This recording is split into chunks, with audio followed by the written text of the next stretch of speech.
Hello दोस्तों, good morning. स्वागत है आपका हमारे चैनल आरसी स्टडी हब पर। आज की क्लास में हम पढ़ने वाले हैं यड़ संधि के बारे में। तो तीन संधि के बारे में हमने पढ़ा, दीर्घ संधि, वृद्ध संधि, गुण संधि। आज हम पढ़ेंगे चौथी हमारी है यड़ संधि।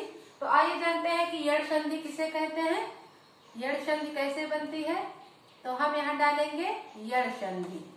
अब इसमें हम क्या लिखेंगे कि यदि ई या ई या फिर ऊ या ऊ या फिर री का मेल यदि किसी भिन्न स्वर से हो तो किसी भिन्न स्वर से हो तो उत्पन्न विकार क्रमशः या व और रा होता है, या व और रा होता है। यदि किसी ई ऊ ऊ या री का मेल यदि किसी भिन्न स्वर से होता है तो उत्पन्न विकार क्रमशः या व रा होता है। जैसे हमने पिछले संधि में देखा था कि हमारे पहले जो प्रथम शब्द का अंतिम वर्ण होता है उसमें आ आते थे, बाद में ई ऊ आते थे। लेकिन यड़ संधि में सबसे पहले हमारे ई आएंगे, ऊ आएंगे, उसके बाद हमारे भिन्न स्वर कोई होगा। जैसे अगर हम ई या ई को किसी भिन्न स्वर से जोड़ते हैं, भिन्न स्वर मतलब अगर इधर ई है तो इधर भी ई नहीं होना चाहिए, नहीं तो दीर्घ संधि बन जाएगी। जैसे हमने लिया आ या बड़ा आ ले लिया, तो अगर हम ई को किसी भिन्न स्वर आ या आ से जोड़ते हैं तो उत्पन्न विकार हमारा क्या होगा, या। नया वर्ण हमारा क्या बनेगा, या। इसी तरह अगर हम ऊ या ऊ को भिन्न स्वर से जोड़ते हैं तो उत्पन्न विकार हमारा क्या होगा, वा होगा। और अगर हम री को जोड़ते हैं, अगर हमने यहाँ लिखा है री प्लस भिन्न स्वर आप समान नहीं होने चाहिए, इधर जो है उधर नहीं होना चाहिए, कोई अलग स्वर होना चाहिए। इससे भिन्न स्वर क्या होगा, अगर हम री को किसी भिन्न स्वर से जोड़ते हैं तो ये हमारा रा बन जाता है।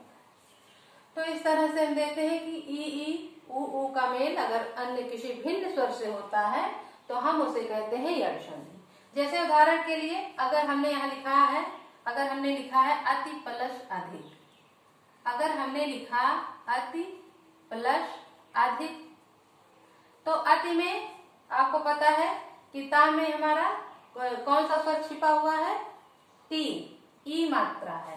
ता जो हमारा है ती है ना, तो हमारा प्रथम शब्द का अंतिम वर्ण ती है, तो ती में हमारी छोटी ई स्वर है। अब हम छोटी ई को जब निकाल लेंगे तो यहाँ आधा ता बचेगा हलंत के साथ। तो ई प्लस अगर अधिक में दूसरा शब्द है हमारा, दूसरे शब्द का पहला वर्ण हमारा आ है। अब हम अगर ई और आ को जोड़ते हैं तो ये हमारा कौन सा शब्द बनेगा, या बनेगा, या बन गया। अब जैसे हमने यहाँ जोड़ा था, यहाँ हमारा क्या बचा था, आधा ता बचा था और आ बचा था, और इधर हमारा क्या बचा था, धिक बचा था। तो अगर हम इन तीनों को आपस में जोड़ते हैं तो हम इसे कैसे लिखेंगे, हम लिखेंगे आ और ये हमारा आधा ता है तो हम इसको इस तरह से लिखते हैं अत्यधिक, तो ये हमारा हो गया अत्यधिक। तो इस तरह से ई में आ का जब मेल होता है, कोई भिन्न स्वर है ये, तो हम इसे कहते हैं कि यड़ संधि। इसी तरह जैसे ऊ का मेल अगर भिन्न स्वर से हो, जैसे हमने लिखा सु प्लस आगत, तो सु में हमारा कौन सा वर्ण छिपा हुआ है, स्वर वर्ण कौन सा हमारा है, तो सु में ऊ है, ये छोटा ऊ की मात्रा है। तो सा में हमारा कौन सा स्वर है, ऊ है। तो ऊ को जब हम लेते हैं तो ऊ प्लस और दूसरे शब्द में हमारा पहला वर्ण क्या है, बड़ा आ है। तो जब ऊ और बड़ा आ को हम जोड़ते हैं तो ये जो नया वर्ण बनता है वो बनता है वा। इसी तरह अगर हम री को किसी भिन्न स्वर से जोड़ते हैं तो ये हमारा होता है रा।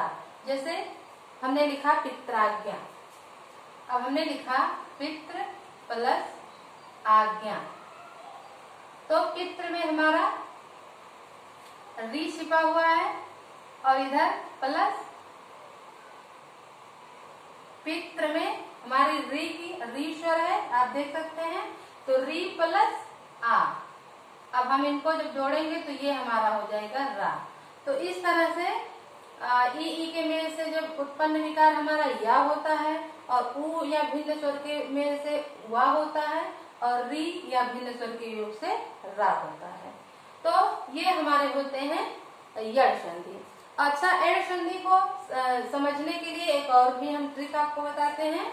जैसे हम यहाँ लिखेंगे, हम ट्रिक लिखेंगे कि या वा रा के पहले आधा शब्द, आधा शब्द। ट्रिक क्या होगा हमारा, तो या वा रा के पहले आधा शब्द। जैसे हमने आपको अन्य संधि में बताया कि अगर आप कोई भी शब्द हो उसके बीच वाले वर्ण में आपको आ ई की मात्रा दिखे तो दीर्घ संधि कहते हैं।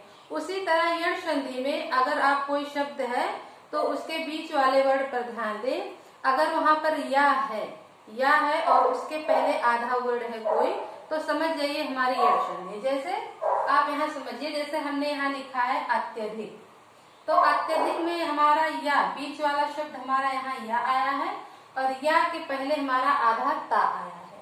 तो जो यड़ संधि होती है उसमें या वा रा के पहले ये आधा वाला शब्द जरूर देखेगा।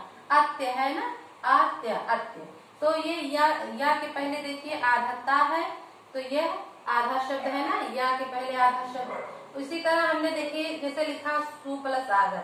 अब जैसे हमने यहाँ लिखा स्वागत, अब हमने यहाँ स्वागत लिखा तो देखिए यहाँ पर हमारा वा है और वा के पहले आधा शा है, तो यहाँ भी हमारा आधा वर्ड आया, वा के पहले आधा शा आया।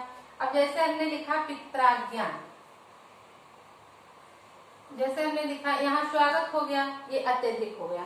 इसी तरह जैसे अगर हम लिखते हैं, जैसे हमने यहाँ लिखा स्वच्छ, हमने यहाँ लिखा स्वच्छ, तो यहाँ पे देखिए यहाँ भी आधा सा है, यहाँ आधा चा है, लेकिन आपको ध्यान ये रखना है कि या वा रा के पहले जो आधा वर्ड होगा उसी को हम मानेंगे यड़ संधि। तो इसमें देखिए आधा चा है लेकिन ये इसके आगे छा है, लेकिन इसमें देखिए वा के पहले हमारा आधा सा आया है। तो इस तरह अगर आप कोई भी शब्द देखेंगे उसके बीच वाले वर्ड में या वा रा है और उसके पहले हमारा आधा शब्द आता है, जैसे अत्य आया, स्व आया और स्वागत में आया था स्वा, तो ये हमारे जो होती है यही हमारी पहचान का एक तरीका है। तो आपको इसे ध्यान में रखना चाहिए, तो आपको ये यड़ संधि अच्छे से समझ में आ जाएगी। और आज के लिए बस इतना ही, और नेक्स्ट क्लास में हम पढ़ेंगे अयादी संधि के बारे में।